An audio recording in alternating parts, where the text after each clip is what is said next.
പുത്തൻ പുതിയ സിനിമാ വിശേഷങ്ങളിലേക്ക് എല്ലാവർക്കും സ്വാഗതം.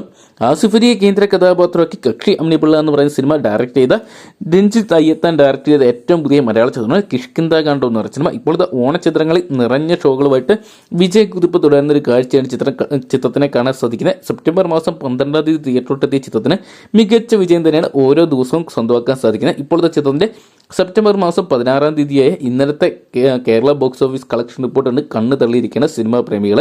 ഇപ്പോഴത്തെ ഒരു ആസിഫ് അലി ചിത്രം 2 കോടി രൂപ കേരള ബോക്സ് ഓഫീസിൽ നിന്നും ഒരു സിംഗിൾ ഡേ കളക്ട് ചെയ്തിരിക്കുന്നു എന്നുള്ള ഏറ്റവും വലിയ റെക്കോർഡിംഗ് ചിത്രം സ്വന്തമാക്കിയിട്ടുണ്ട്. എന്തൊക്കെയാണ് ആസിഫ് അലിയുടെ കരിയറിലെ ഏറ്റവും വലിയ വിജയത്തിലോട്ടാണ് കിഷ്കിന്ധാ കാണ്ഡം എന്ന് പറയുന്ന സിനിമ മുന്നേറിക്കൊണ്ടിരിക്കുന്നത്.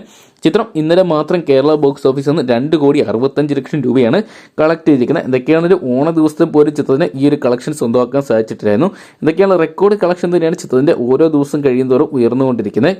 എന്തൊക്കെയാണ് ഓണച്ചിത്രങ്ങളിൽ വിന്നർ എന്ന് പറയാൻ അജയന്റെ 2ാം മോഷണം എന്ന് പറയുന്ന സിനിമയ്ക്ക് സാധിക്കുമെങ്കിൽ കിഷ്കിന്ധാ കാണ്ഡം ഒട്ടും പുറകിലില്ല. കാരണം ഒരു ലോ ബഡ്ജറ്റ് ലോ ഹൈപ്പുമായിട്ട് വന്നിട്ടാണ് ചിത്രം ഈ വലിയൊരു വിജയത്തിലോട്ട് നീങ്ങിക്കൊണ്ടിരിക്കുന്നത്. എന്തൊക്കെയാണ് 2,65,00,000 രൂപ സ്വന്തമാക്കിയ ചിത്രത്തിന് അജയന്റെ 2ാം മോഷണത്തിനെക്കാട്ടും കൂടുതൽ ബുക്കിംഗ് ചില മണിക്കൂറുകളിൽ ബുക്ക് മൈ ഷോയിൽ ഉയർത്താൻ സാധിച്ചിട്ടുണ്ട്. അതുകൊണ്ട് തന്നെ ചിത്രം വരും ദിവസങ്ങളിൽ വലിയൊരു വിജയം ആവർത്തിക്കാനുള്ള സാധ്യത തള്ളിക്കളയാൻ പറ്റില്ല. എന്തൊക്കെയാണ് നമുക്ക് കാത്തിരിക്കാൻ ചിത്രത്തിന്റെ വരും ദിവസങ്ങളിലെ ബോക്സ് ഓഫീസ് കളക്ഷൻ റിപ്പോർട്ടുകൾക്കായിട്ട്. അപ്പം ആസിഫ് അലിയുടെ കിഷ്കിന്ധാ കാണ്ഡം എന്ന് പറയുന്ന മലയാള സിനിമ നിങ്ങൾ തിയേറ്ററിനായിട്ട് കണ്ടിട്ടുണ്ടെങ്കിൽ സിനിമയെക്കുറിച്ചുള്ള നിങ്ങളുടെ വിലയേറിയ അഭിപ്രായം കമന്റ് ബോക്സിൽ പങ്കുവെക്കുക. വീഡിയോ ഇഷ്ടപ്പെട്ടെങ്കിൽ ലൈക്ക് ചെയ്യാനും ഷെയർ ചെയ്യാനും ചാനൽ സബ്സ്ക്രൈബ് ചെയ്യാനും മറക്കണ്ട.